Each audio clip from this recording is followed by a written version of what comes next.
మారు మనసు పొందుకున్నామా? ఇంకా పొందుకోలేదు. పొందుకుంటే దానికి తగిన క్రియ మనం చేయాలి. ఇవాళ ఏంటండి? ఈస్టర్. ఈస్టర్ అంటే అర్థం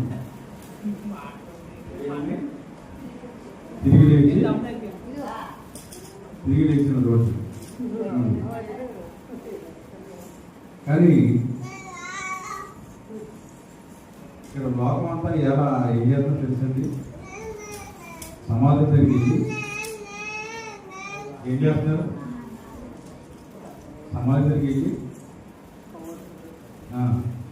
ఓతులు, దండలు, ఇంకేం చేస్తున్నారు? అంటే మనం స్వాభావికంగా మనకు అలవాటు అయిపోయిన పని. దేవుడు మనల్ని హెచ్చరిస్తున్నా ఇక్కడ క్లియర్గా మాట్లాడుతున్నా కూడా గ్రహించుకోలేని స్థితి. ఇప్పుడు సమాధానం దగ్గరికి వాళ్ళు ఏం చేస్తారండి? ఏం చేస్తారు? ప్రార్థన చేస్తారా? మరి ఏమి ప్రార్థన చేస్తారు? ఇది ప్రభువా ఈ బిడ్డను జ్ఞాపకం చేసుకుని ఈ పరలోకంలో చేసుకోమంటే ఏం చేసుకుంటాడా? మనం ప్రార్థన చేస్తే ఏం చేసుకుంటాడా? ఎవరు చేయాలి? మరి ఎవరు చేయాలి? ఎవరు చేయాలి? అలా చేయాలి. చచ్చిపోయినట్టు చేయాలి. మనం చెప్తే ఏం జరగదు. చచ్చిపోయిన తర్వాత మనం ఏం చేసినా అది గతంలో ఒకసారి చెప్పాను మీకు, ప్రకటనగా ఉంది, అది ప్రసంగిలో ఉంటుంది.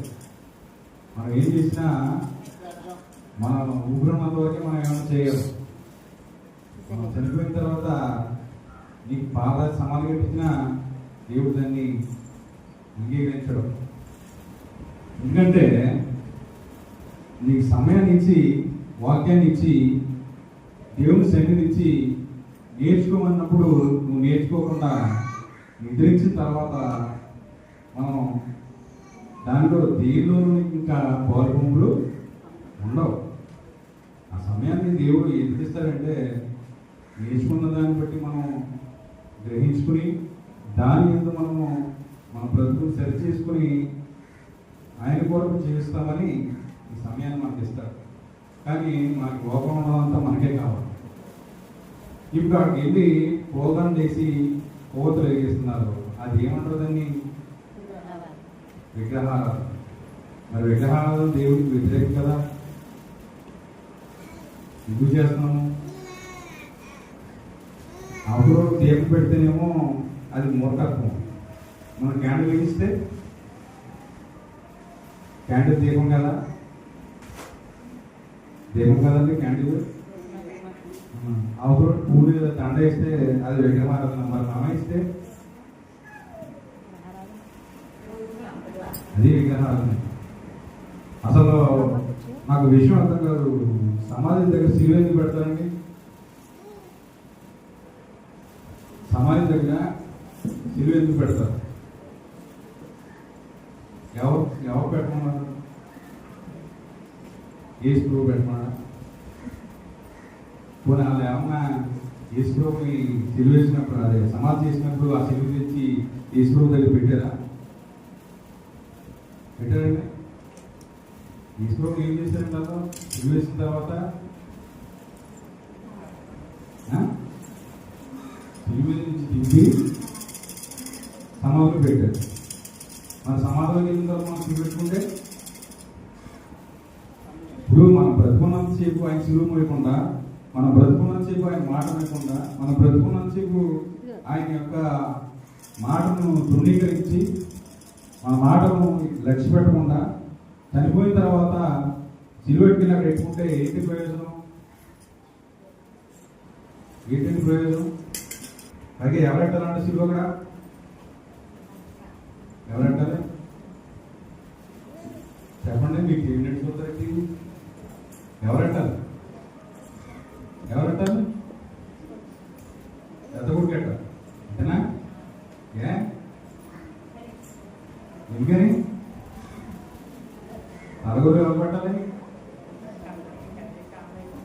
నలుగురు ఎవరు పెట్టాలండి? పెద్ద కొడుకు కట్టాలి. ఇక్కడ సిలువ పెట్టాలి, పెద్ద కొడుకు కట్టాలి. మరి దేని నుంచి దేవు నేర్చుకున్నాము, దేని నుంచి ఏం పాటిస్తున్నాము, దేని నుంచి ఏం నేర్చుకుంటున్నాము, జీవన వాక్యం మనకి ఏం చెప్తుంది అన్న గ్రహింపు మనకు లేక లోకంలో ఎవరో ఏదో చేస్తే దాన్ని అడుగులు మనం వెళ్ళిపోయి అక్కడ ఏదో చేసేస్తే అది స్వార్థ ప్రకటన. స్వార్థ ప్రకటన అంటే దేవుడు ఎక్కడ చేయమన్నాడు? స్వార్థ ప్రకటన సమాజం దగ్గర చేయమన్నాడా? సమాజంలో చేయమన్నాడా? సమాజంలో చేయమన్నాడు. నీవు సమాజం దగ్గరికి వెళ్ళి అక్కడ పోతలకి ఇచ్చేస్తే స్వార్థ. చచ్చిపోయినతో నీకేంటి పని? ఈ పక్కన ఉన్నవాడితో నువ్వు మాట్లాడవు, నువ్వు పక్కన ఉన్నవాడు నువ్వు ప్రేమించవు, ఆడికి ఎప్పుడు ప్రార్థన చేయాలి. ఎందుకని? తెలియదు, గ్రహింపు లేక. దేవుడేమో నిన్ను వారిని ఇప్పుడు వారిని ప్రేమించమంటాడు, నువ్వేం చేస్తావు? ద్వేషిస్తావు. ఈర్ష్య, అసూయ, ద్వేషం, కలహం ఇలాంటివన్నీ మా హృదయాల్లో పెట్టుకుని ఇక్కడికి వచ్చి ప్రభువా అంటే ఏంటి అర్థం? మన హృదయాలను సరి చేసుకోకుండా రేపు చనిపోయిన తర్వాత నువ్వు సెలవు పెట్టినా ఇంకే పెట్టినా అది పనికిరాదు. ఏం చేయి, లోకానుసారంగా ఎన్ని వేషాలు ఇచ్చినా దేవుడు దాన్ని అంగీకరించు. మనం బ్రతుకుండగానే మన హృదయాలను సరి చేసుకోవాలి. దేవుడు చెప్పిన మాట ప్రకారం మనము నడవాలి. ఇంకోటి చేస్తారు, ఏం చేస్తారు? ఇష్టమైన ఏదైనా వస్తువు పట్టి పెడతారా? ఇష్టమైన కూర పెడతారా? పెడతారు. కానీ బతుకున్నప్పుడు ఏమైనా ఉండి పెడతారు? బతుకున్నప్పుడు ఏమైనా ఉండి పెడతారా? ఇది మా నాన్నకి ఇష్టం, ఇది మా అమ్మకి ఇష్టం అని ఉండి పెడతారా? పెట్టరు. చచ్చిపోయిన తర్వాత మాత్రం ఇది మా అమ్మకి ఇష్టం, ఇది మా అమ్మకి ఇష్టం అని పెట్టి పెడతా. తింటాడా? తింటాడంటే అదే మన వేషం అన్నమాట.